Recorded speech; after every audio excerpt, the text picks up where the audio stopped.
And thank you everyone for joining us. Just a little bit about the speaker series. This speaker series is actually brought to you by Renison University College, which is an affiliated college of the University of Waterloo, as well as in collaboration with the Waterloo Public Library. My department, Social Development Studies, is an interdisciplinary program that develops a holistic and practice-based curriculum focused on issues of social justice and individual well-being. This speaker series is an extension of Renison's commitment to community-based education, and we really hope you enjoy the discussion tonight. But before we get started, I do want to start with a territorial acknowledgement. And in fact, at the start of each season, the Field of Dreamers holds an opening ceremony that includes a territorial acknowledgement segment in which the whole league participates. And so I thought, because this statement was developed in collaboration between some of the league's Indigenous players and members of the coordinating committee, and that we haven't been able to have a season in 2 years because of COVID-19 pandemic, that this might be a really good night for you all to join us in the opening ceremony territorial acknowledgement that we do. So normally, all the players in the league line up along the baselines and they remove their caps, which I will do and excuse my COVID hair. Since we can't do that today, I'll ask you to take a moment to just get yourself into a mental space where you can participate with a good mind and a good heart. So I'm just going to give you 1 or 2 seconds just to kind of be calm in your mind.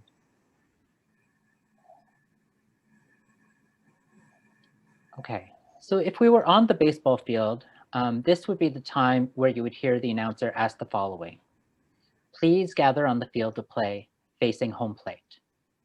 Before we embark on this season, let us take time to acknowledge and reflect on the land on which we play and the people who have tended to the relationships of these territories since time immemorial. At this time, all players are asked to turn and face the place of their birth. So I'm going to ask you, the viewers, as well as our panelists, to do as best as you can and kind of orient yourself and position yourself towards where you were born. So whether that be a hospital locally where you are, or in another city, or in another country. And I'll do the same here. Fortunately, I'm just a little southeast, and that works for this as well. So on the field, we usually see a flurry of shifting and repositioning as players try to figure out where they need to stand. And I'm hoping now that you're directing yourself towards the place where you were born. Please bow your heads and take a moment to reflect. We gather today to play the game of ball, a very old game that asks us to reflect upon our journey of leaving and coming home. In order to recognize our relationships with the land on which we play, please take a moment to reflect upon the journey that you and your family took to arrive upon these territories or to caretake for these territories. Please turn back and face home.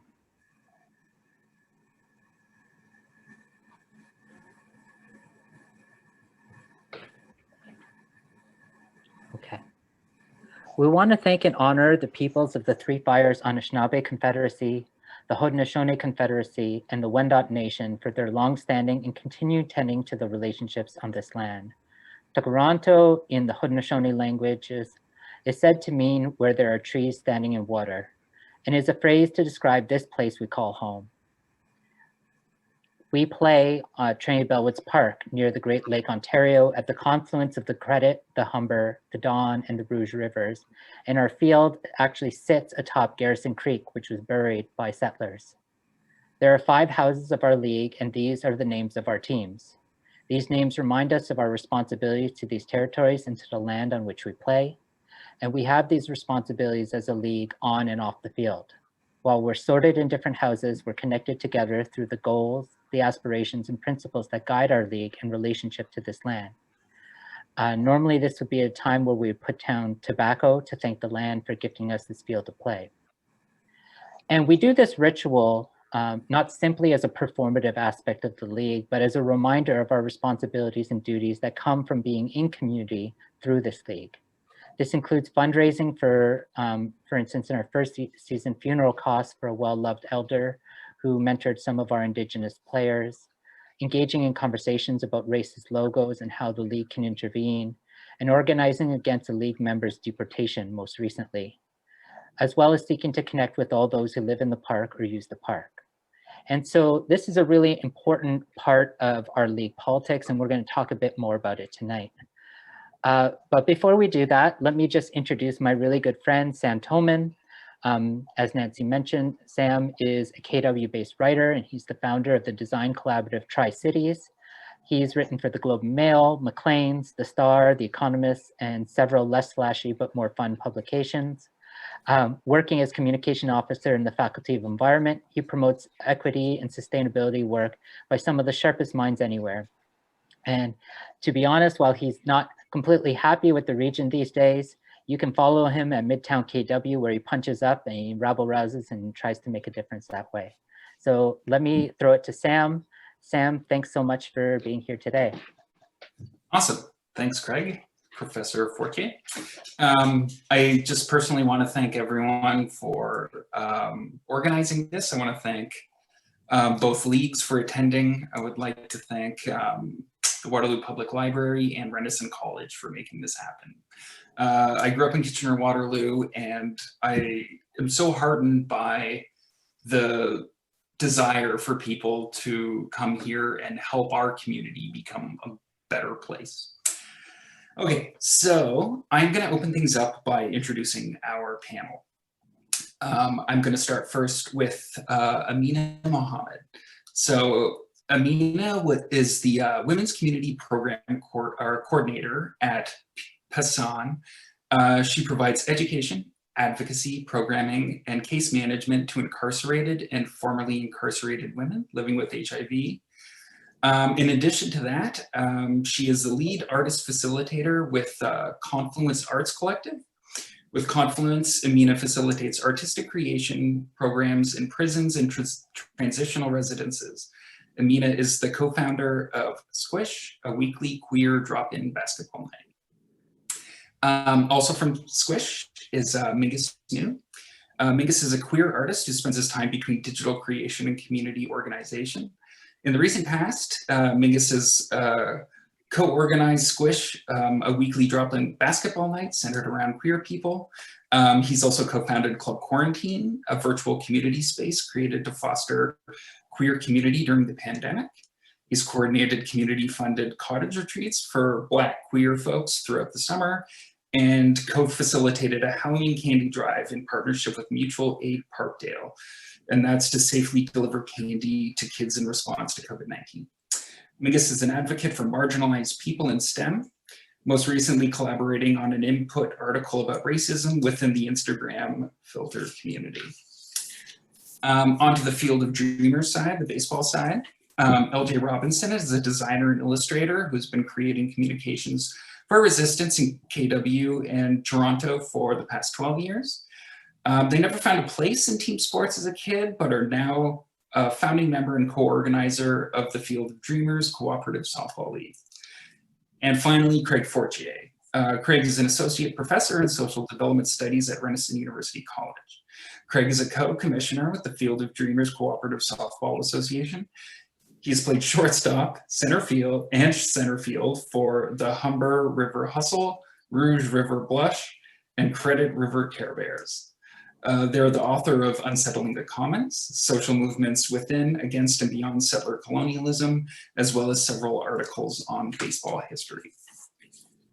Okay, on to the event. So something kind of fun for everyone is because there are 4 quarters in a basketball game, and there are 4 bases on a baseball diamond. We've kind of arranged the conversation in 4 parts. And for each part, I think the discussants have a little signifier to let us know when the topic has changed. So I think to kick things off, just for those who don't know, I think it's probably worthwhile for some of the participants to kind of introduce their league. And maybe just to make things easy, I'm going to start with Craig. Would you mind introducing Field of Dreamers? Yeah, so Field of Dreamers was created in 2017. but it has a longer history. It emerged out of a recreational softball team that we played in, that we called the Uncertainty, and we were uncertain of our skills and uncertain that well, actually quite certain we would lose every game. But we played in mainstream rec softball leagues in Toronto, filled with mostly people who were part of activist communities in Toronto. And it was a real tough time. And so Field of Dreamers came out of this dream of creating and imagining recreational sports outside of toxic masculinity, outside of the really forced gender binaries of co-ed rec sports, and just like as a place where we could experiment with politics and play. That's awesome. Okay, I realized I messed up. Considering it is first base, first quarter, could everyone please pull up their sign to indicate?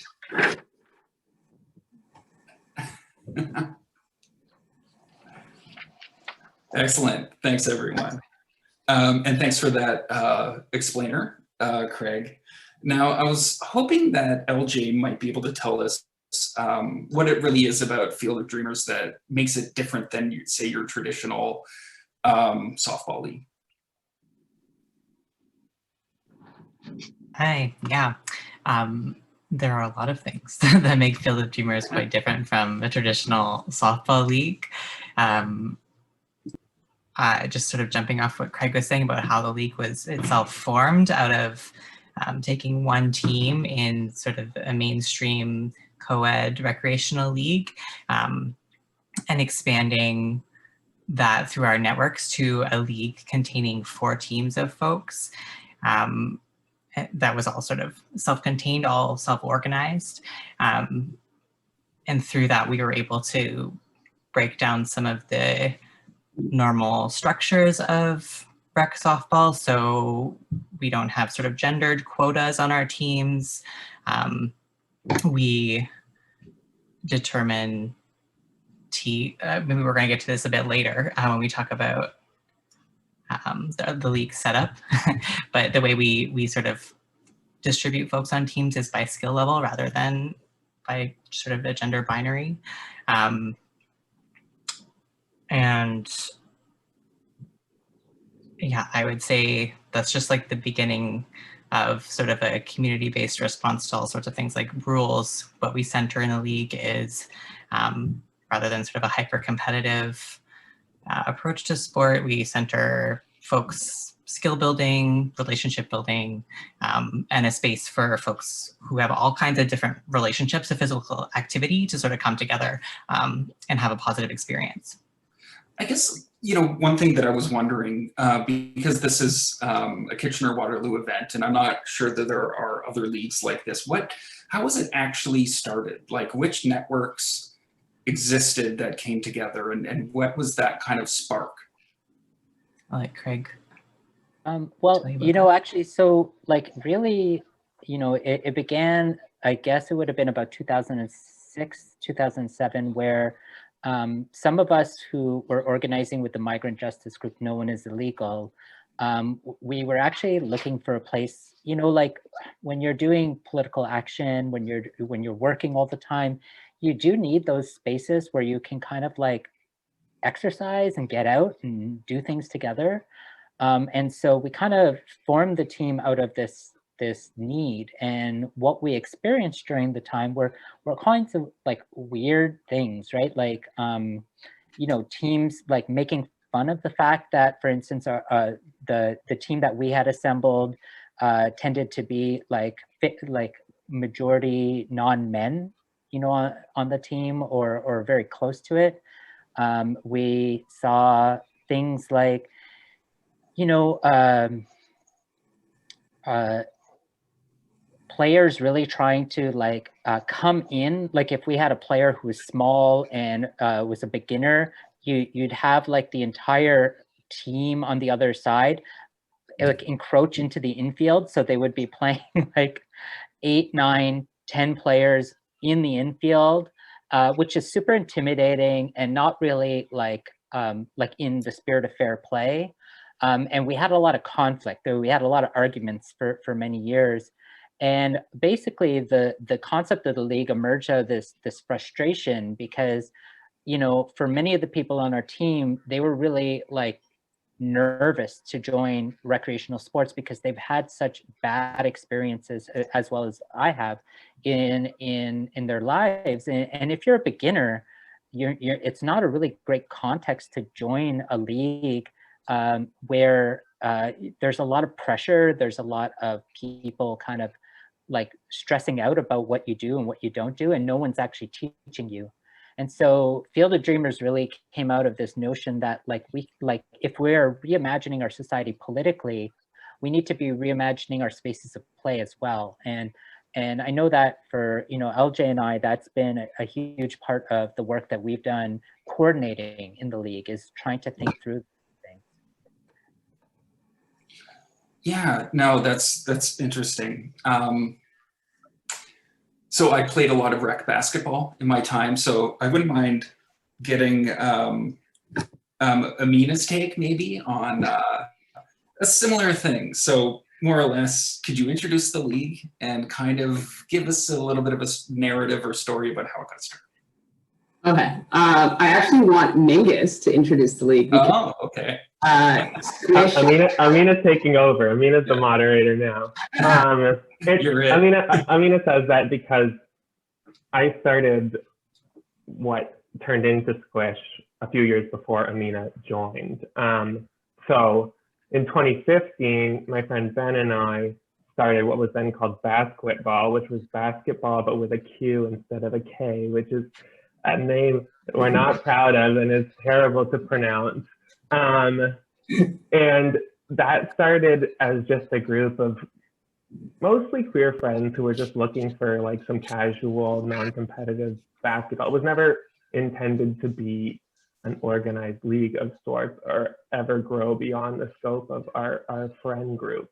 But as time went on, there was clearly a demand for a space like then basketball. So it grew and grew, and then Amina was coming. Unfortunately, Ben and I eventually went our separate ways, and Amina came in as co-organizer and shake things up, redefined the league. We called it Sqwish, rebranded, as you can see behind Amina, and I guess started to treat the league a lot more like a space for community and people outside of our friend group than just what was originally just a space for friends. And that's when we like instated more kind of guidelines and started to define like what is Sqwish, who is Sqwish for, how can we make it a space that's comfortable for the people it's intended for. And I think the next part of the question will be talk about what makes it slightly different, which maybe Amina can then take over and get into now that the history. Yeah. So I think, there's like kind of like two versions of Sqwish. And a couple of years ago when I joined, I recognized that there is certain folks that felt very comfortable in the space and other people that would show up and then not come again. And those were people that were more likely to be excluded from traditional basketball spaces. And so we kind of internally realized that we should do some internal work and development and capacity building and kind of create Sqwish as more of a community-oriented space, one that's like inclusive towards like non-binary folks, women, trans folks, and people that aren't traditionally comfortable playing recreational sports. And at that time, we had done like kind of like a teach-in almost. Like we have a Facebook page. We put up a number of resources, and we give people 2 weeks off basketball, and we asked them to kind of meaningfully engage with the resources. A lot of them were around like anti-racism and things around patriarchy and masculinity, because those were the things that I was seeing that were happening in the space. And so after that, I think we were a lot more intentional about what Sqwish meant. And so we actually created a formal kind of a community agreement that we printed and we bring to Sqwish, and we have up on the wall. And so when new folks come to Sqwish, they can read the agreement and agree to what the space is about. And so, that's kind of like I guess, how Sqwish changed and became political. And what's different about Sqwish? So both Mingus and I have played in basketball leagues, in other basketball leagues, and we grew up playing competitive basketball. And so I think one difficult thing for the both of us as facilitators is like we have to like undo that competitiveness in ourselves. Like it's really difficult too, like because we were both raised playing sports, and so you're so trained to kind of be competitive immediately. And so as facilitators, we try to hold ourselves accountable for being competitive. But one thing that I think that Sqwish does different is, so it isn't like we don't have formal teams, so it's drop-in. So we make new teams every week. And so we also do land acknowledgements. So we kind of like, we do a little like warm up, and then we do a circle time. And then we'll explain what Sqwish is about, and then we'll do a land acknowledgement, and we'll talk about community events that are coming up, things that people are going to, things that we should support. We have like it's pay what you can, but we usually make more money than what our permit costs. And so often we give money towards different community initiatives. And then everyone goes around and says their names. Then we pick teams randomly. We're really bad at it. So it's not based on any skill level or anything, but we do allow people to kind of like touch the person that they want to be with, if there is a person that they want to be with, and then we'll keep them together like their buddy. And then we don't keep score, which I think is like a really confusing thing for people to wrap their heads around with sports. So we just kind of play like 15-minute pickup games, three 15-minute pickup games, and then I think in the last 2 minutes, we yell 2 more minutes, and then in the last minute, we say next point wins. And that's the winner. And that's the winner. Yeah, it's fun thinking. Obviously, we haven't done a Sqwish in over a year, so we're having to jog our memory to exactly what the nights look like. But it's really fun, and yeah, it's something where like I remember one night I like went to go play in a regular league, and the team was beating us by like 20 points, and they were still like engaged and like still like I was like, they want to beat us by 40, and I'm taking the girl, like one girl aside and being like, you can chill out, like you clearly won. You've clearly won. And then I realized the differences between Sqwish and everyone else. Oh, that's amazing. I guess I'll just throw this out to the group. You know, the leagues are different, but they share a lot of things in common. And I guess why do you think leagues like this are needed? You know, just in terms of people out there who might not be engaged with sport, who are looking for something like this. Like, why is this important to them?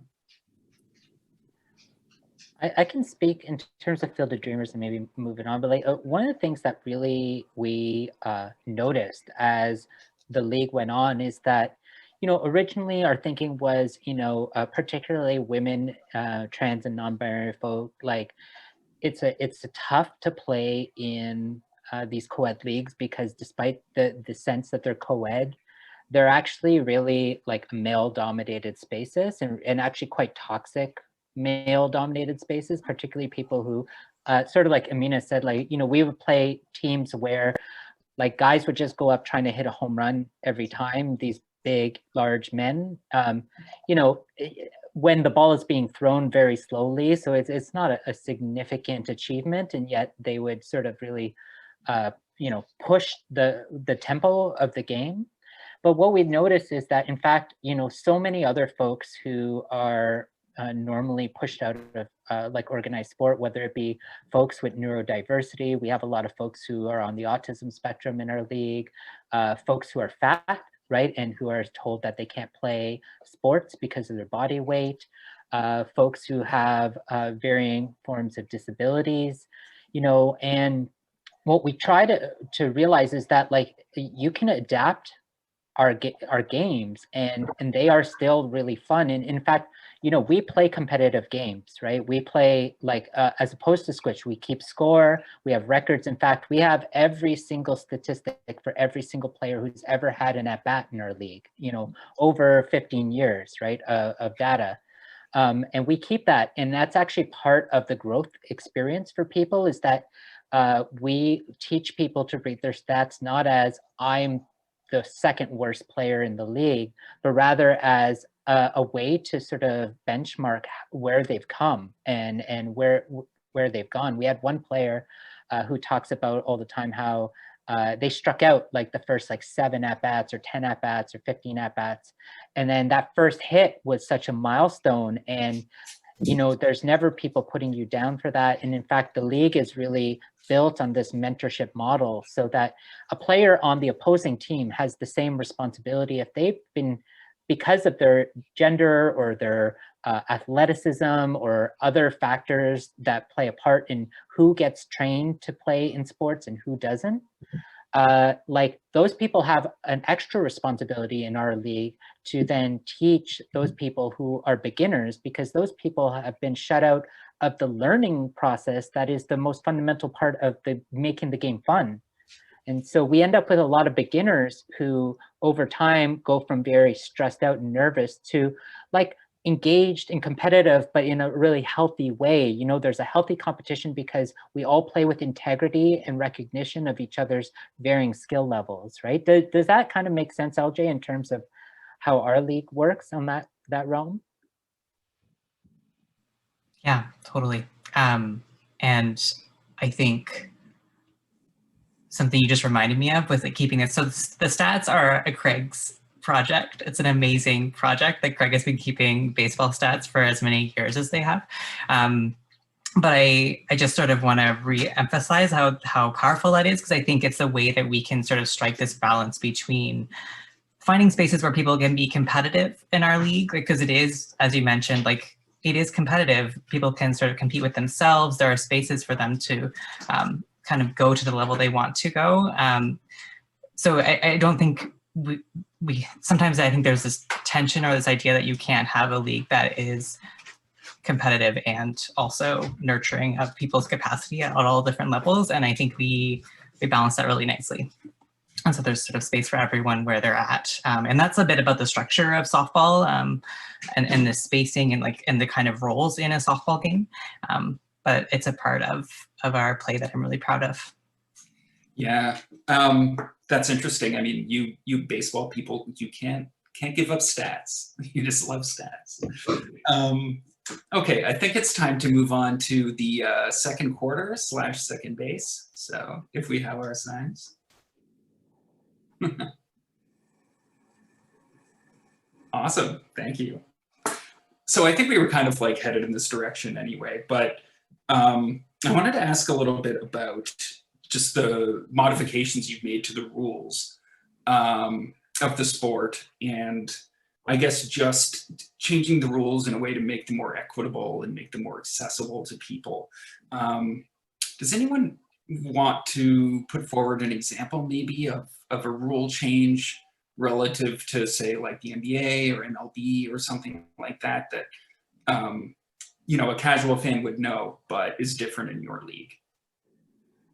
Yeah, I mean, Sqwish is very different from the NBA in terms of rules, in that they have rules and we don't. I think we do at Sqwish, we play with outs. And for those that don't know, that's when the basketball, in our case, hits the wall because it's quite a tight gym, but when it goes outside the bounds of the game. And that's generally just because if the ball goes into someone else's court, you can't really be continuing your game in someone else's court. So we have to set that boundary for safety. Besides that, we don't play with any rules. Obviously, fouls are not allowed, and no one's allowed to be violent. So we wouldn't like blow a whistle and be like, foul. If you foul, we would be like, get out. Why are you hitting this person? But we don't allow violence. But besides that, I guess a good example is, for example, double dribble, which in basketball is when you're dribbling, you pick up your dribble, and then you continue to dribble. A new player who's extremely anxious and they have defenders on them, they're gonna pick up the ball when a defender comes by instinctively, and then they may just continue to dribble and move with the ball. If no one's able to do that, I don't think we're going to improve people's abilities if we're calling them out every time they do that, or if they take a few steps with the basketball. So we have to allow space for that. We do also, like, if people know how to play basketball and they have a history playing basketball, they're encouraged maybe through unwritten rules not to be breaking rules? Yeah, I think it's about self-accountability. Totally. I think that's how we play our rules. Like, if you know the rules of basketball, then hold yourself accountable. So Mingus and I are like, we play basketball, we know the rules of basketball. And so if I double dribble, I will just drop the ball down and give it to the other team. I hold myself accountable for a double dribble. If I run with the ball, I will stop running with the ball and give the ball up. But if someone else does something and they don't know the rules around basketball, then they can't be held accountable for that. And similarly, if someone on the opposing team were to be like, oh, that was double dribble, we go, oh, okay, this is a learning experience. Hey, in the future, if you can remember to not double dribble, like, that would be cool. But if not, also cool. Yeah. And yeah, I think it's important. Like, it helps to have rules, at least some people following rules, and rules kind of sprinkled throughout the league, so beginners can get an idea of what basketball tech generally looks like. Because like Field of Dreamers, we obviously want people to grow and get better at basketball and over time learn the rules. And people, if a beginner wants to be strict and play with the rules, they're welcome to. At Circle Time, we always let people know, ask us if you don't know what the rules are and we'll teach you. But yeah, it's just about giving people their own time and speed to adjust to a sport, because a lot of queer people come in with a lot of anxieties about sports, and I think it's important to recognize that. Yeah, that's really interesting, because from my experience playing rec league, whether you call it, if there's a situation where you're calling your own fouls, that can end up very toxic, because there's always people who will just keep fouling and never, never be self-accountable. So that seems really great. I guess maybe onto baseball, because baseball's a lot different than basketball. Basketball's nuanced, and baseball is very much more ordered. So if maybe someone from Field of Dreamers could talk about how they've amended the rules. LJ, did you want to start? Sure, I can start at, like, similar to Sqwish. I'm also getting my head back into what we actually do after not doing it for so long. It's my impression that most of our modifications are about just creating a bit more safety for folks. So we play a slow pitch game, and it's no contact, so we're not running into our rules or modifications are so that we don't run into each other, so that we're not interfering with each other when trying to play a position, especially in the infield. Things like, this is a bit about the use of space and the diamond, but we have, we play softball, but we have a softer softball for folks to sort of self-identify if they're a hard hitter, and that they'll get pitched that softer ball that protects the pitcher, because our pitchers are invited to wear a helmet, but it's still like quite of a close range, as Craig was mentioning, when you're playing softball in a small diamond. So the softer ball and the self-identification just make that a bit safer for folks. We also like lose fewer balls that way. I'm sure there's so many rules I'm not thinking of. It also evens the playing field a little bit, because like the hard hitters are forced to, and we see it sometimes where people who are very experienced or like can really hit the ball hard can even sometimes show a little frustration, because hitting that squishy ball, it's like a squish ball. I know you guys have trademarked it, but it is quite squishy, and it's a challenge, and it's meant to be a challenge to sort of at least level the playing field a little for beginners, to be able to use the harder softball. But there's also like, there's this tendency in recreational sport, especially in baseball, where if the ball is in play, experienced players can sometimes like field another player's position. So an example would be the ball's hit in the air in the outfield, and it's going directly towards the player who's perhaps stationed in right field. And then somebody who's playing center field who's experienced may in their mind be like, this person's inexperienced, I want to make the out, I'm going to run straight across, cut in front of this person and catch the ball on their behalf. And sometimes it's thought of as a generous thing to do, but in our league, that is like a real faux pas.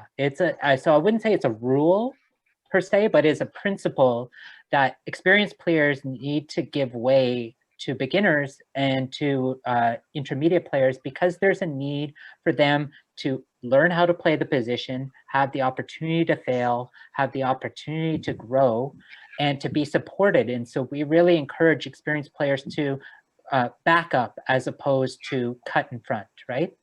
The other thing I think that isn't necessarily a rule thing, but LJ brought it up, and I think it's really important to mention. So how our teams are organized is through a draft. So when people register for the season, they self-identify a number of factors, and they give us some like qualitative data that we can use to sort of get a sense of who they are.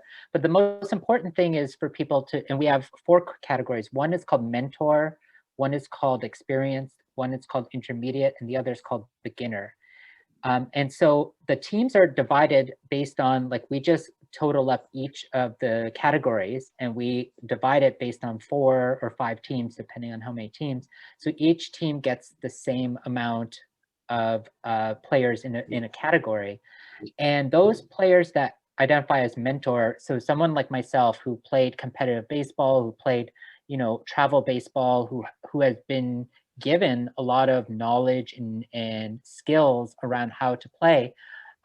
As soon as I put that mentor, I am signing up for the whole season to be a teacher, and not just to my teammates, but to everybody in the league. And just like Sqwish, while we don't do new teams every game, we do new teams every season. So you're not on the same team as the people you played with the year before. We reshuffle the league every season so that people get an opportunity to play with different players, and that helps build community, right? It helps people build trust, knowing that I've played on this person's team and they treated me nicely, so I'm not going to feel like if I'm opposed to them in the next season that they're going to all of a sudden be a jerk, right? Which is oftentimes how rec sports happen. And so a lot of it is adapting to the moment, like LJ said, and safety is a big one. We try to avoid contact as well. Contact, I think, it is a weird machismo in sports. The most sports that have contact, I don't think require contact to be good games. And in fact, when you take the contact out, you actually help people develop skill. And so for us, I think that's a really important thing. And baseball has very little contact, but we do try to make sure that, like, when people are running the bases, which is the most dangerous part of our sport, that they're doing it in a way in which, you know, we're teaching, for instance, beginner players the kind of rules of the road, right? So if a fielder is fielding the ball, the runner who is a beginner needs to understand and know which way they should go. Should they go in front of the fielder or behind the fielder? And those are things, you know, as somebody who has experience, that you just feel are intuitive. But when we've had incidents where that's happened, where people have run into each other, it's forced us to sort of reflect and shift and change our rules to be better able to accommodate playing beginners with experienced players. Yeah, you know, that works, I think, for baseball, but I'm curious about Sqwish now, because in basketball, you're really required to get up into someone's face, and there's just contact on every play. And I know not everyone is as comfortable with, like, a sweaty person, like, pressing up against them to try to defend them. How do you manage that circumstance, I guess, for some people who are not used to that level of physical contact in sports? Angus, do we have contact at Sqwish? We have. We try to get rid of the contactor if it persists. Like, yeah, basketball is maybe arguably more of a contact sport than baseball, in that traditionally there's a lot of kind of like posting up and fighting for spots and like trying to jump through someone's body or into someone's body to get a bucket. Similar to what we were talking about before, there's a lot of like self-accountability. So we ask our players to kind of gauge, you know, who they're up against, their skill level, their size, their strength versus their skill level, their size, their strength, and to play accordingly. We do get times where people continue to play aggressively and don't kind of catch on, in which case they're spoken to, or a lot of the times Sqwish is very like community oriented. So the friend that invited them will talk to them, which is a really nice thing about Sqwish is that we kind of like have a family that grows, and it's kind of like a tree in that like, you know, me and I have kind of like a core group, and then whoever they bring in kind of turn into their responsibilities, and it takes a lot of the pressure off us. But yeah, there's talking to if people aren't getting the hang of it. If there's a little bump here and there, I think most people understand that that's a risk of the game, especially with beginners. A lot of the time they're bumping you not because they're aggressive, just because their body control isn't the best yet, and they're like not used to kind of running, looking up in the air at a ball and catching the ball while looking behind them, etc. And that's generally excused. We've had very little injury. No one's ever broken something at Sqwish. I'm not. Yeah, I think most contact happens from people just like jumping to grab a ball out of the air and then like falling down because they just like jumped at a wild angle. Yeah. Just like you just said, I think like it like you witness like the level that everyone else is playing at around you, and so like we aren't like blocking people or like trying to steal the ball. It's like it's just like, and the game is really fast paced too, because people are just like doing trick shots and stuff like that. But so there's not a lot of physical contact at Sqwish, and all of the like bumping and grinding and sweatiness is like appreciated. Oh, that's awesome. So with the people who participate in these leagues, they're coming from different organizations, they're coming from different social locations.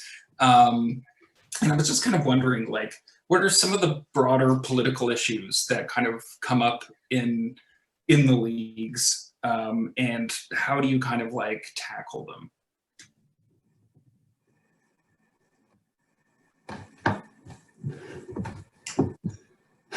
Who wants I know, politics, sorry. Well, I can start, and then we can kind of trade off, pass the ball around. I think so. There's one example that sort of comes to mind, and it's like a very like it's like part of like our creation story, I think, to some degree. So we had two players. One player who is a non-binary identified person who's experienced a lot of trauma around sports and also around like just physical trauma, and so contact with other people is tough, and just sort of like really insecure in the space. And we had another player who was an undocumented person, who was very skilled, and there was just a hit that that the beginner player who was uncertain sort of didn't play the ball properly, and the other player who was undocumented was frustrated, right? Because was like kind of perceived it as like the player was not paying attention or playing their position appropriately, and kind of just like called out and was like, get your head in the game type of thing, which caused the other person to break down and cry.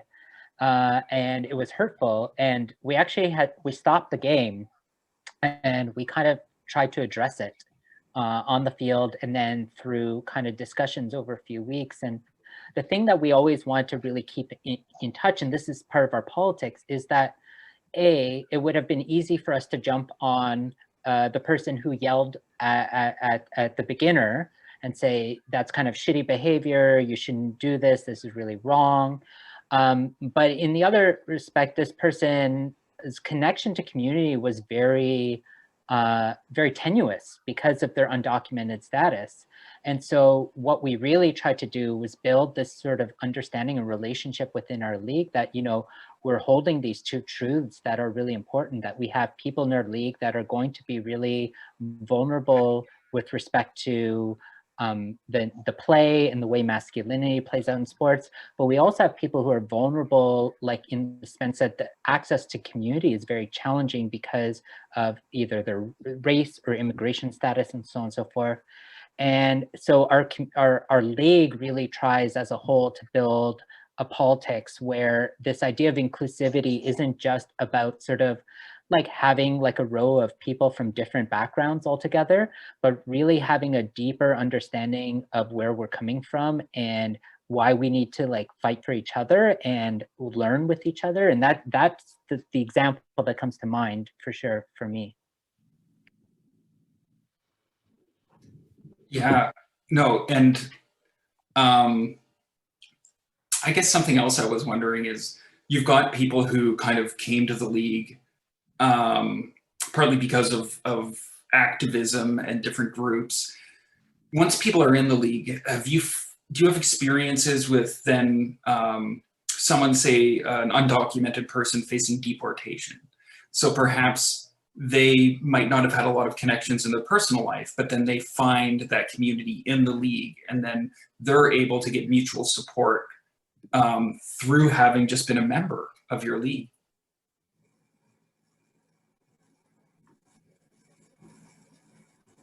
Yeah, maybe just to sort of, yeah. So I think in this case, yeah, like we're this person that I'm mentioning, we are like actually mounting a campaign to prevent them from being removed from the country right now, and that's part of our league politics. And I'm assuming that, like, given the nature of the communities that brings together Sqwish, that you probably have similar like discussions around like the political nature of what you're doing, as opposed to just sort of that it's not just all play and game, right?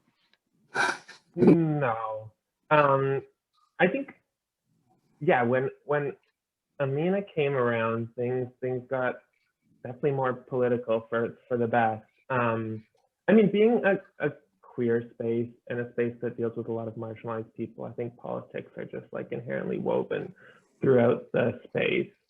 I personally, through Sqwish and through organizing Sqwish with Amina, have learned tons when it comes to like restorative justice, you know, community accountability, race issues, gender issues. And again, there's resources we have at Sqwish that talk about all these things.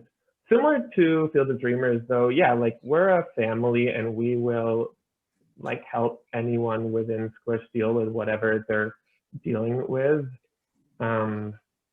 I don't know if there's a particular instance that comes to mind. I mean, we pool money always, and sometimes we'll give it to particular community members if needs be.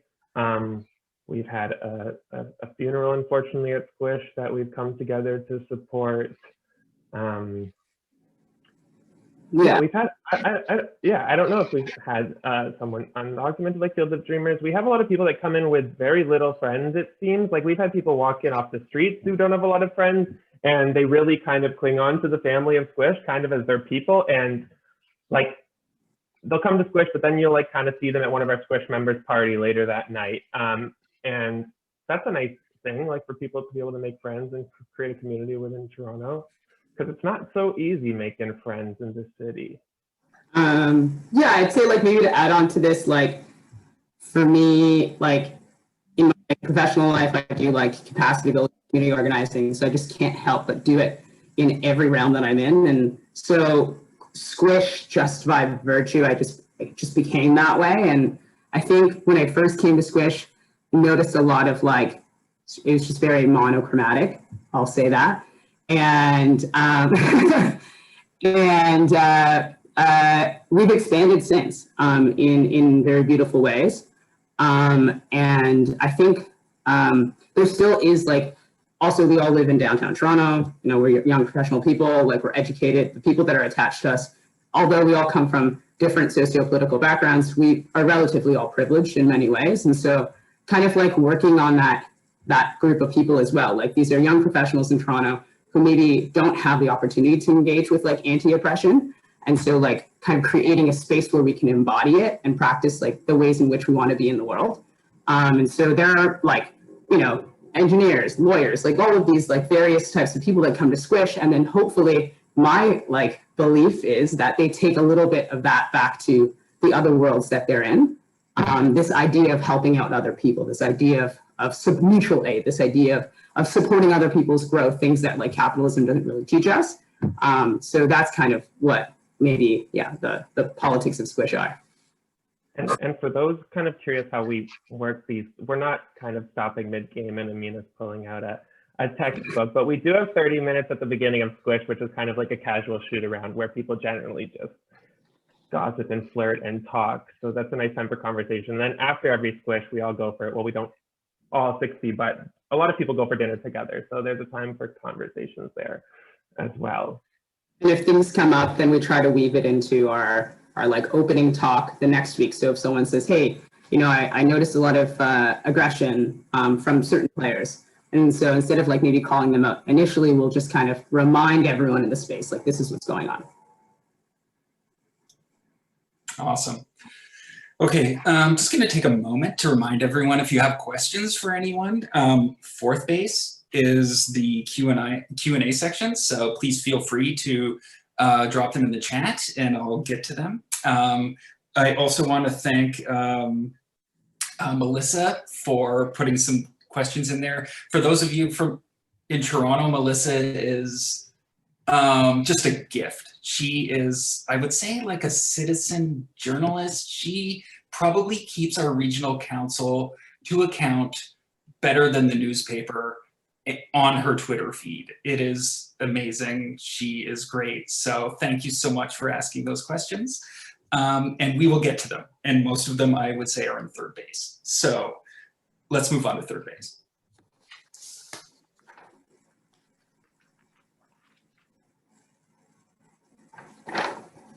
Okay, I'm gonna ask a tough one first. So what were the things that came up in your league that you would say kind of challenged your vision of what you wanted it to be? And I'm just gonna open that up to anyone.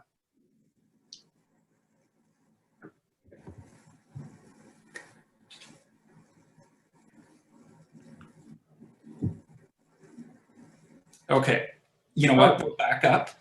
That one is a tough one. I should not have started with that one. I'm going to start with Melissa's question. Were there any barriers in creating the league? Or I guess what could have been in place to make establishing these leagues easier? And I'm assuming this is from people to the actual space, just getting a diamond or a court. So this maybe bounces off of what you were just talking about in terms of council, city council, but like, it is not easy to maneuver through the bureaucracy of the city to gain permits. You know, so originally our concept for our league was that it would be sort of like a, you know, a permitless sort of thing where we would find diamonds that people weren't using. But over time, we learned that like we had kind of experimented with that. And what we found was for baseball, at least, that's a real challenge because you need like to get 18 people there at any given time of day, and you can't quite figure out which diamonds are going to be free, and it was very challenging. So we decided that we were going to go the permit route, and we got rejected. We got rejected by the City of Toronto permit office, despite the fact that we had looked up the policy, and the City of Toronto has this beautifully written policy that says it emphasizes marginalized communities and children and all this stuff. And we were getting like ads for the Toronto Sports and Social Club, which is a big, I think they're all over Southern Ontario, but like a big corporate entity who never had trouble finding diamonds. And so luckily, and you know, and similar to what Amina said, like we have a group of people that are filled with like, you know, younger people who are professionals or who are activists and who know how to mobilize. And so we did a like a Twitter and phone and fax and whatever email campaign to our local city councilors. And LJ, was it like within 3 hours that your councilor was the one that responded? Yeah, we got some action on that pretty quickly. Mm-hmm. Yeah, and so Mike Layton, I think, who is your counselor, actually he forfeited his league space to grant us the time slot. So we play at Trinity Bellwoods Park on Sunday nights, and yeah, and that was a huge deal. It took a lot of mobilizing just to get the permit the first time. Including like, I mean, the application form requires 70 signatures from people who have postal codes in Toronto. It requires you to go through about like 17 pages worth of documents. They're very confusing. It's very challenging. And frankly, it required us to have like a lot of like people who have that type of capacity to even get to that spot. So I would say municipal bureaucracy is a huge barrier for this type of stuff. And we do that every year. Every year, yeah. We reapply. Yeah, I mean, similar to Field of Dreamers, we also deal with the bureaucracy, but we don't need 70 signatures, not to brag. We just need 2, I think, which makes our life a lot easier. We rent through the Toronto District School Board, so we rent gyms through them. It is still quite a process, and the site isn't the easiest to use to rent spaces. We've also found since we've grown, it's been tricky to find 2 gyms even side by side. Ideally, we would have more, but to find large gyms is quite tricky in Toronto. That is like the West End. Pardon? The West End. Yeah, the West End, exactly. We don't drive. We're walking to Sqwish. And I mean, financially, it's doable. I mean, obviously, if TDSB wanted to give us the gym for free, we could put our money towards basketballs and air for the basketballs and all those fun things to have.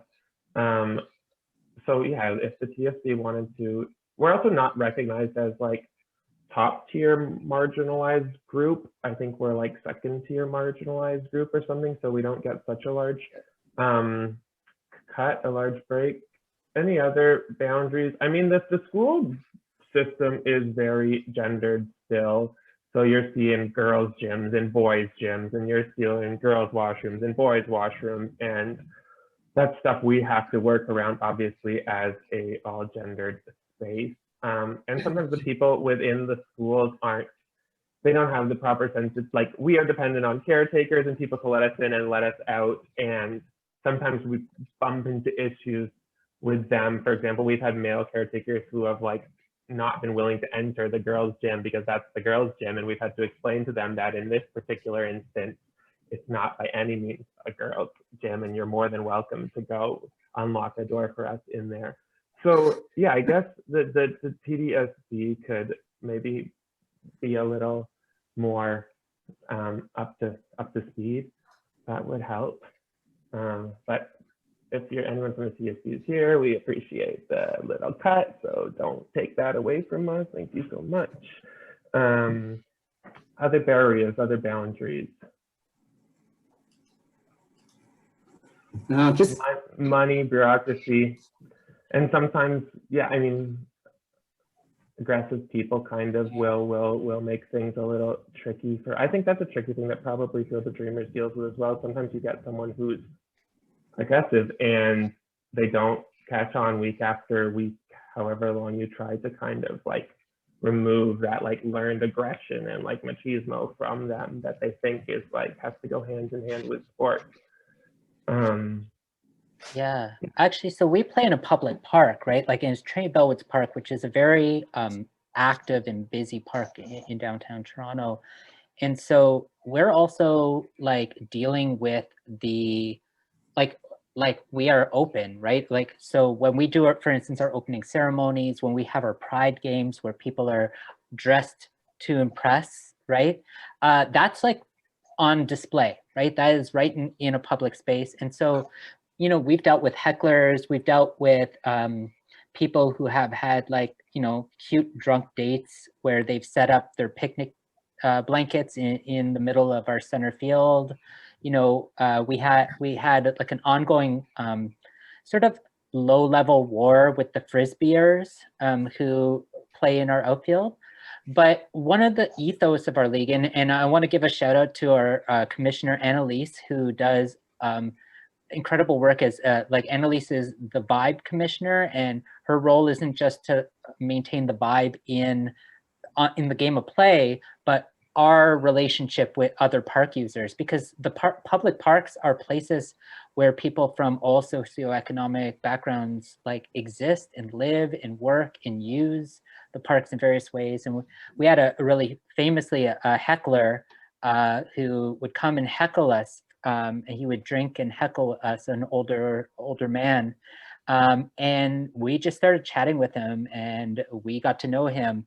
And he went from being a heckler to basically our first play-by-play announcer, very vociferous. He invented the slogan, "Let's make baseball," which is one of the slogans that we came to adopt in our league.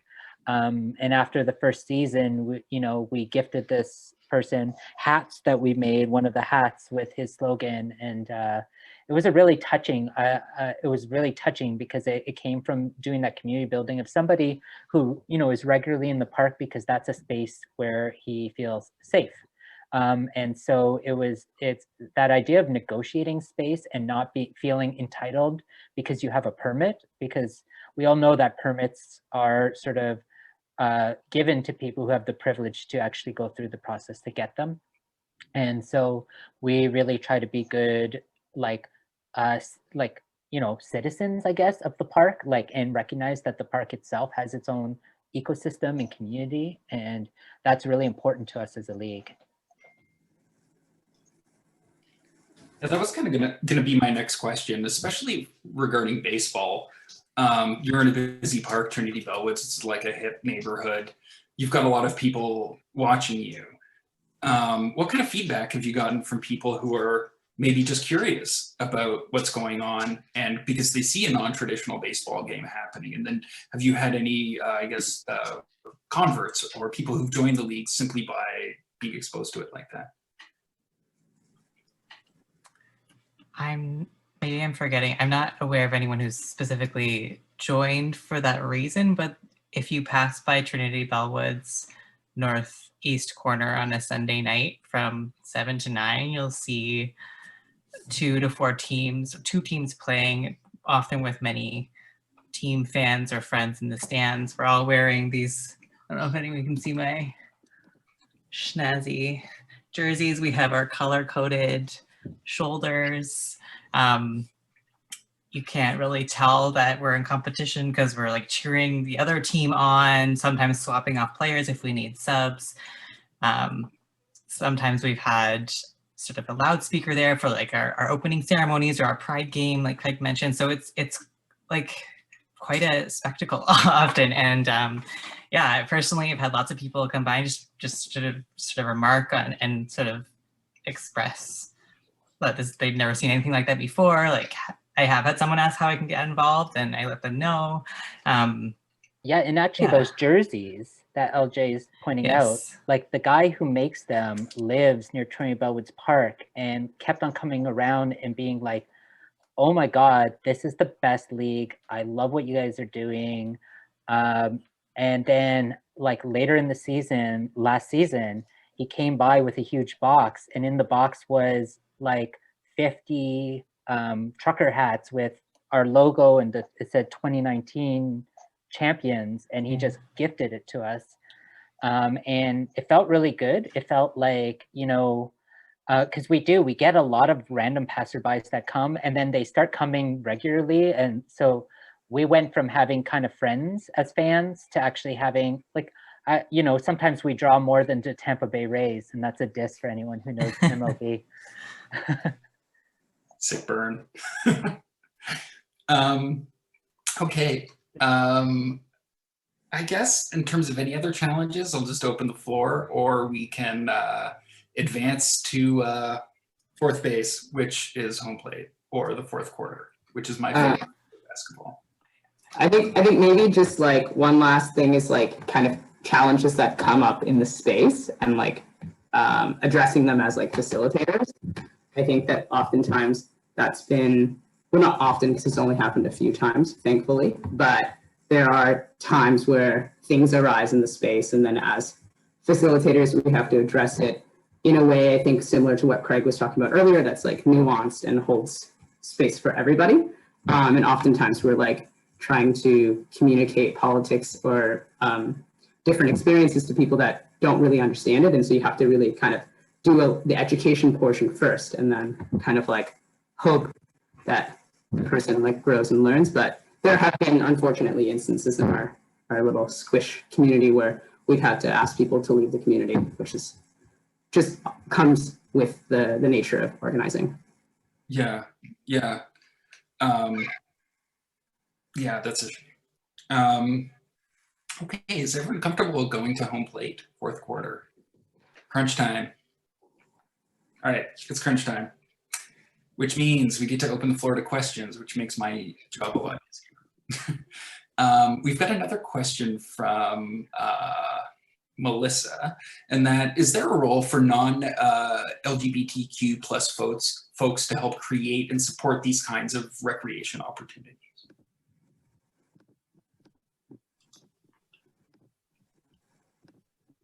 That's a very sweet question. Sqwish, I mean, Sqwish is open to queer folks and non-queer folks. I would say on a day when we are at capacity or over capacity because we're less organized, a way for non-queer folks to help is to not play that day, kind of be aware that Sqwish is a queer-centered space first and foremost. And if you are there to, support queer people playing sports. So either help through educating people while you're there with regards to basketball, if you know how to play basketball, like teaching people how to do a layup, the rules of basketball. If it's super busy, just sitting out and, cheering. Definitely not being aggressive in any way or doing anything in the space whatsoever that could turn a queer person away or prevent a queer person from returning. Those are all important. Don't bring a straight friend with you. Pardon? What'd you say? Don't bring a straight friend with you. Yeah, I know. Yeah, I don't like outside of the league though, assuming the question means from an outside, like how can people support these leagues? Donations are great.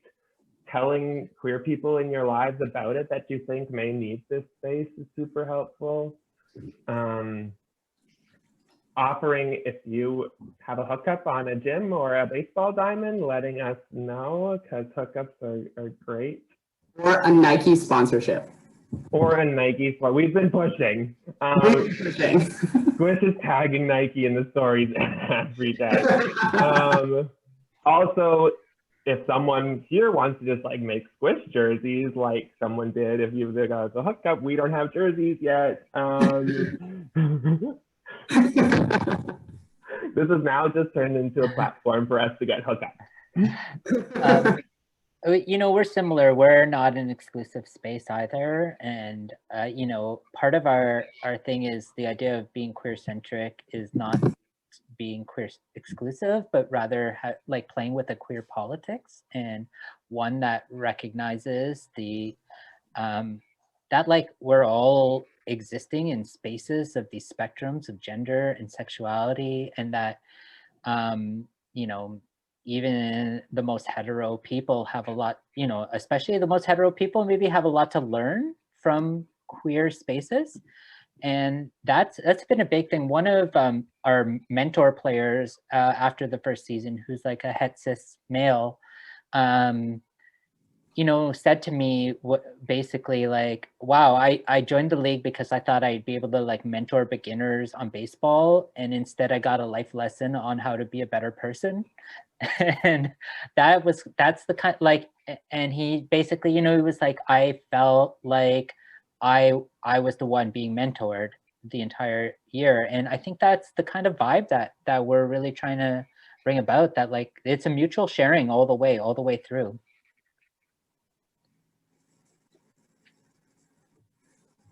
Awesome. Okay, we've got another question in the chat. What can our social movements learn from sports and play?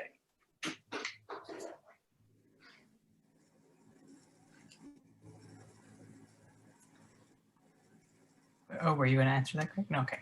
I love this question. I think that both Sqwish and Craig, you talked about this a bit too, have talked about the way that these spaces kind of operate as a place for us, or incubators or places to sort of practice in these really sort of micro interactions and in these relationship building ways of being in the world, and ways we want to be in the world, in ways that are, I don't want to say less high stakes, but sort of allow us to try things out and to sort of build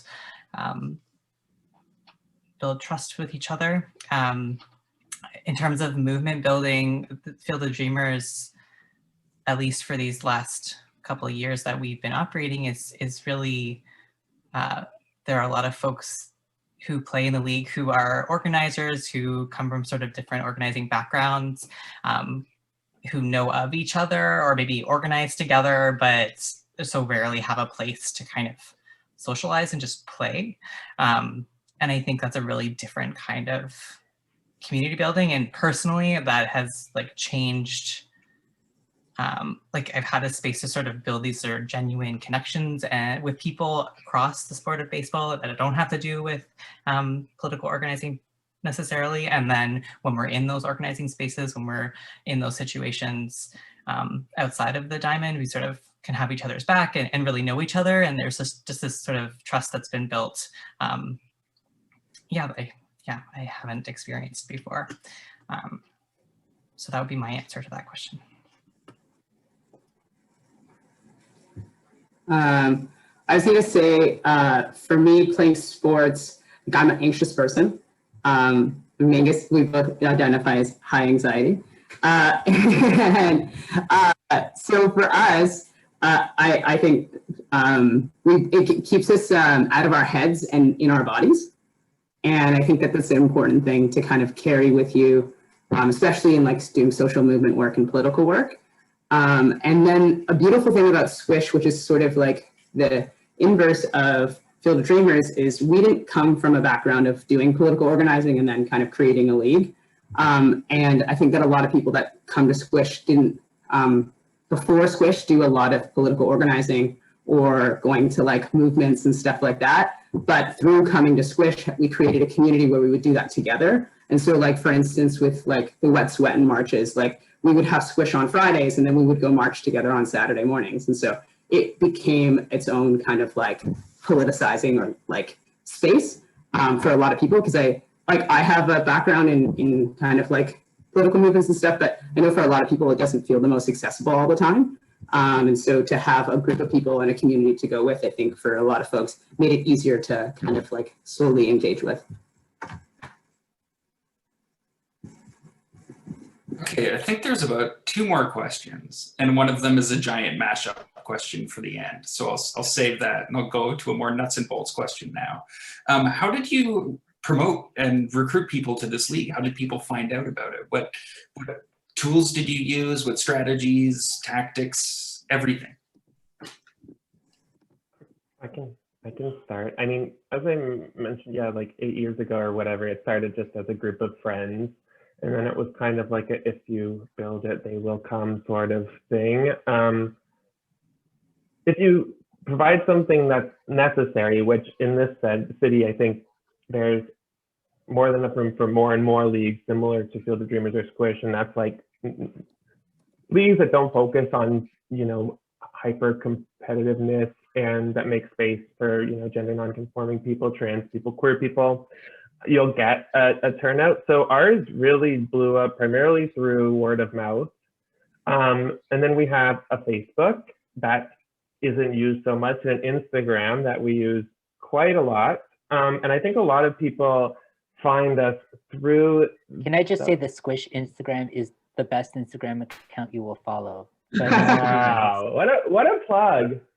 That's very sweet. No, it's a nice place for me and I to dump any stupid sports content we come across. Yeah, no, I think through the Instagram, you know, a lot of people discover us, and really word of mouth. We've never like paid for advertisement. I don't think we've ever been featured in any publications of that sort. It's just a matter of people needing it and finding it. Yeah, which is lucky, you know, we didn't have to do too much. And now we're kind of, I mean, we were a year ago kind of at our capacity. We'll see where we're at this September, but yeah, we don't, yeah, we're good. I don't know, we got lucky. But if you're like, we're not like maxed out. If you're watching and you want to come to Sqwish, please come to Sqwish. just like don't write about it to thousands of people if you have that access. I guess, do you mind if I ask, so what are the numbers roughly for both leagues? Oh, For Sqwish, so yeah, Sqwish is just Friday night drop-in. Anyone can come. What do we? It's like anywhere from like 20 to like 50. I think the last year we were doing like between 40 and 50 a night, which was difficult because we can't count that high. Yeah. No, yeah, it definitely grew to almost unmanageable size just because we have 2 gyms, so that's like 4 teams playing at once. So at 40, you're looking at 10 people on each team. That's like 6 subs. So, and we want people to be sweating and playing as much as possible. But yeah, anywhere from like 15 on like a rainy night to 40, 50. And it's totally fun because I think anyone that plays sports maybe will acknowledge, most people hopefully, that like playing is fun, but also just like being on the sidelines with people you like and like sober and in the light, and like it's a nice time just to like actually get to know people. And you're often seated next to someone that you would never come across on your day-to-day. Like through Sqwish, I met people from all walks of this city that I wouldn't meet in my regular, very like mob full of like queer people who like to dance. So yeah, those are our numbers. Yeah, we have 5 teams with a permanent roster on each team of 15 players. So it's 65, I think, something like that. I don't recall exactly. Maybe 70 players roughly.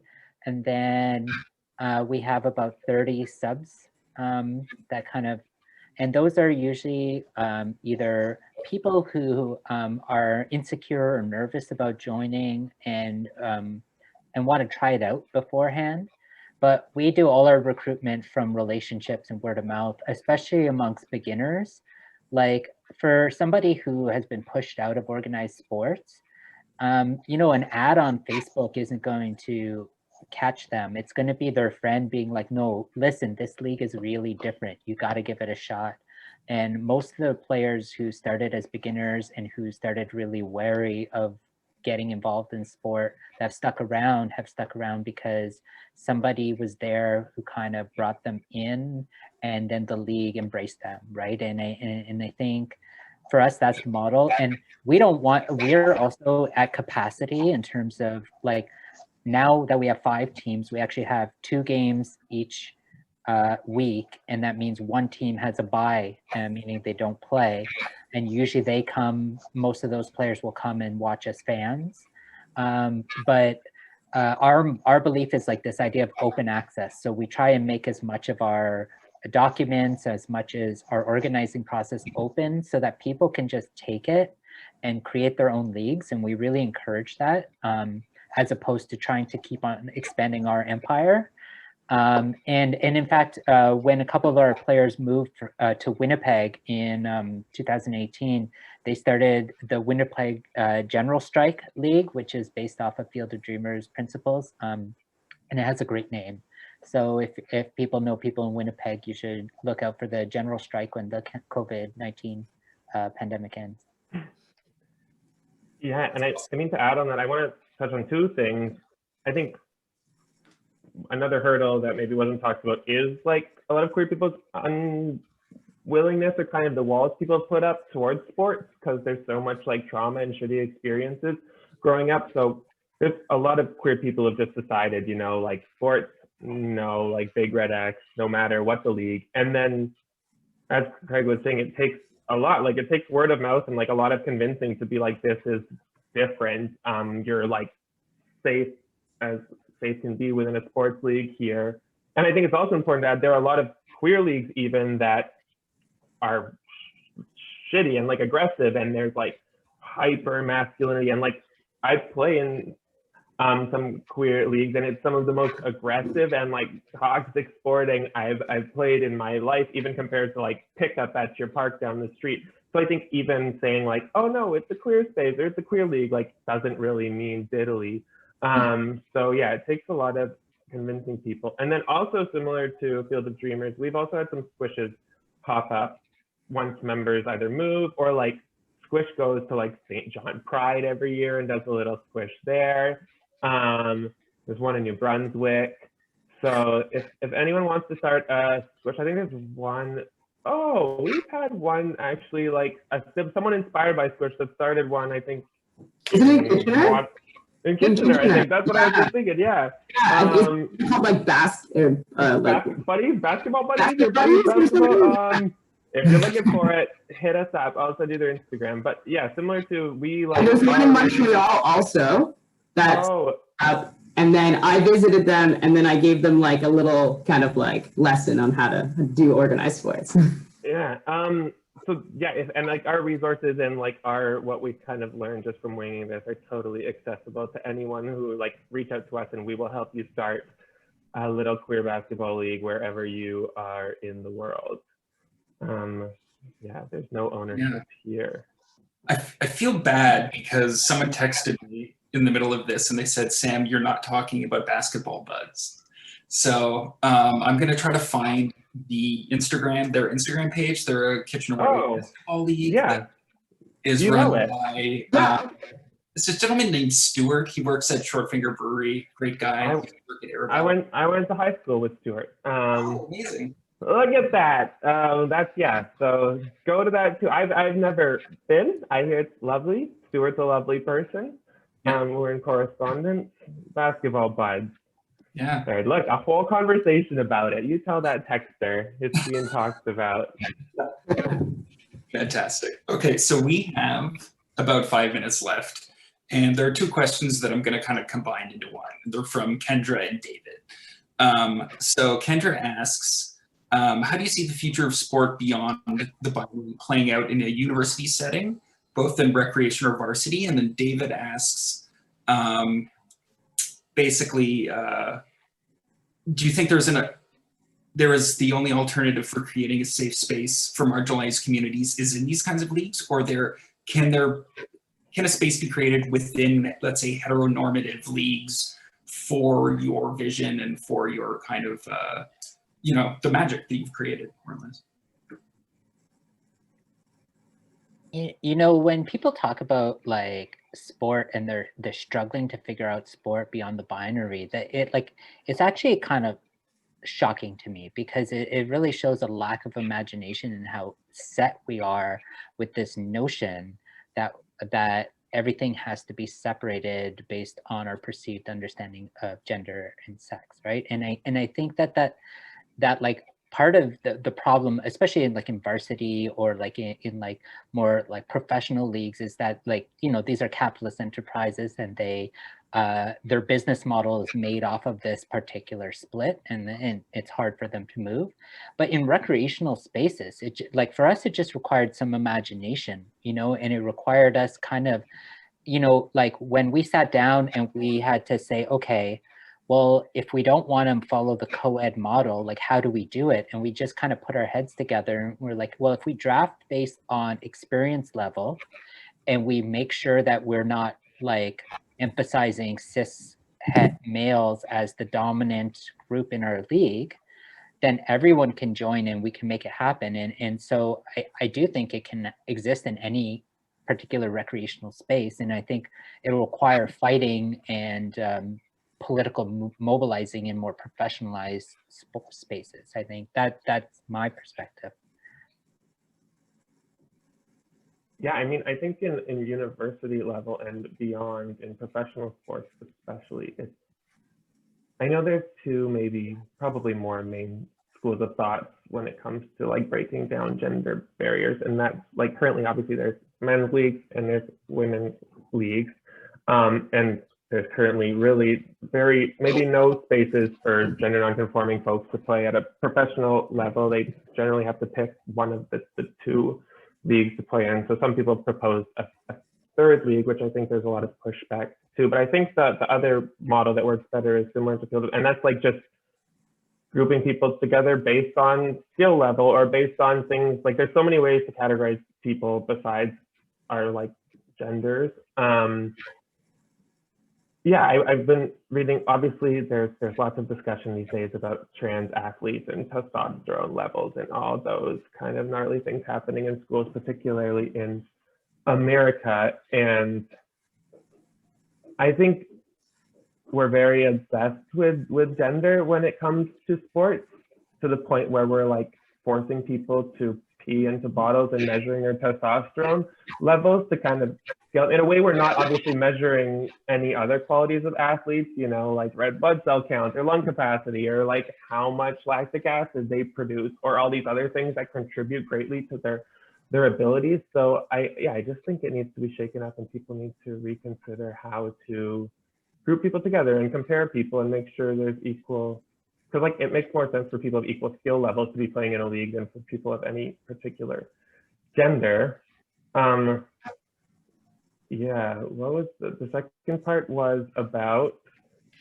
Oh, it was about, oh no, the question vanished and I just got lost in your answer. Oh, I think it was about like, can you change like? Can you change yeah, like that's right. Yeah. existing? If there's a space, if you can create a safe space in traditional leagues for this kind of vision. I think they can be greatly improved. Like, I guess the question is, can like a hyper competitive, like high skill level, high caliber sports league be a fun and enjoyable space?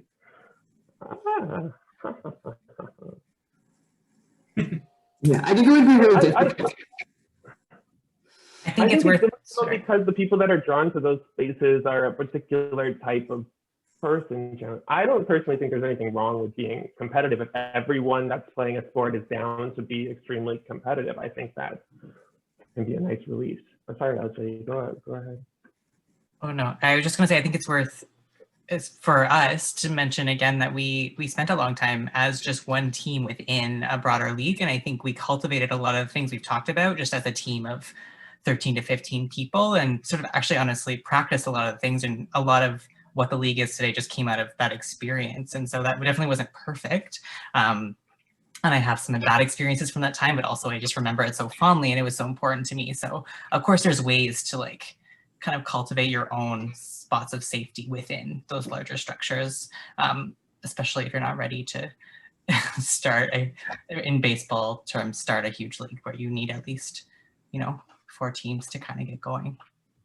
And we make mistakes too, like it's not perfect on the field. Like, no one has a 1,000 field percentage in terms of being a good person, right? And so we're really trying hard in our league to just like identify moments like where, for instance, we had an incident a couple of years ago where one team felt like another team was just being a little too competitive, and it felt aggressive in a way that we hadn't seen in our league.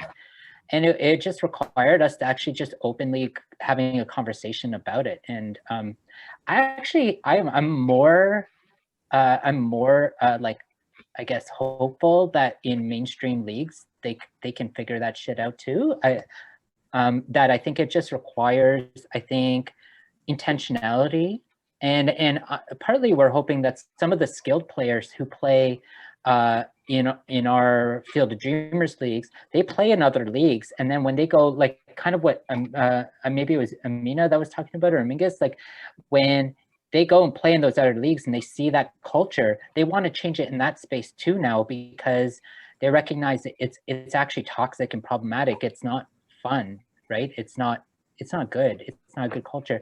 And we're seeing that, I mean, in professional sports. In baseball, this is the big thing around like let the kids play, is about like people not being macho about like, oh, this guy hit a home run and now he's flipping his bat. I'm going to hit him in the face with the ball the next time. Like people are like, no, don't do that. That's mean. Like, and so that culture is changing on the professional level. So I do see there is hope for that, but I think it requires having intentional conversations about it and not just thinking that sports can only be played one way. Yeah, great. Okay, we're out of time, but I have one last question, and I was hoping everyone could help out with an answer. Because this is hosted by Renison and the Waterloo Library, and Kitchener-Waterloo is close to Toronto, but in some ways is very far away. One piece of advice from each of you for people who are interested in starting something like this in our community. And I'll start with like if you're not going to go to Basket Buddies, which already seems like it's already doing well, like just be in touch with us, like, and honestly, like build relationships. It really is about relationships, and I think it's about sort of being trustful in those relationships. Okay, Amina, you've got the ball. Yeah, I think for us, like Sqwish is like less challenging to organize because it isn't like a formal league. But yeah, maybe start small, start with pickup ball and grow in size before you get a permit. Awesome. LJ. Yeah, go to Basket Buddies. And I would echo, yeah, starting small and just knowing that you're not gonna, like, it doesn't have to be perfect. It shouldn't be perfect. Like, it's about a process. Yeah, and have fun. Awesome. Mangus? I would say if you can do it with someone, don't try to do it alone because it turns into a lot of work quickly. And if you can do it with someone that like has a lot of different experiences than you, because when I started this, I did it with someone who was quite similar to me. And Amina was able to quickly identify some problems in the league. Yeah, and as they said, yeah, like don't be like afraid. Sqwish was so messy and bad at first, you know, bad from like a level of like being a safe space or whatever. Like we learned so much on the fly, and that's okay, I think, as long as you're willing to just like take a problem and try to make sure it doesn't happen too many more times. But like, yeah, reach out to, I'm sure all of us are happy to help y'all start leagues if you have questions. I don't know where they find our contact information, but maybe it's somewhere. Yeah. You can search our names. You can search Sqwish's Instagram. That's us. Field of Dreamers has an Instagram. Yeah, we're Field of Dreamers Softball is our Instagram, or you can find us on Facebook. Excellent. All right, we're out of time. Thank you so much for everyone who participated. This was fantastic. I learned a lot. I think this is all really exciting. Yeah, so follow them on social media. And I also want to give a thanks to Nancy Yee, who is from the Waterloo Library, who was behind the scenes, and she did so much heavy lifting around this, and she was so calm and so cool and so friendly. So thank you, Nancy. Thank you, Waterloo Public Library. Thanks, Nancy. Yeah, and thank you. And thanks to you, Sam. Thanks for moderating. Thank you, Craig. Thanks, Craig, for having us. Cool. Yeah. So I guess I'm going to take it on out. That went by so fast. Hour and a half goes by fast. Well, really interesting topic too. But I just want to thank you guys for coming out tonight, and thank all the attendees for joining us. And I'm going to one more thing. I just wanted to thank the Renison University College for this partnership and being able to bring these great topics to you guys. And with that, we're going to take it on out. Have a good night, everybody. Take care. bye. Bye, everyone. Bye.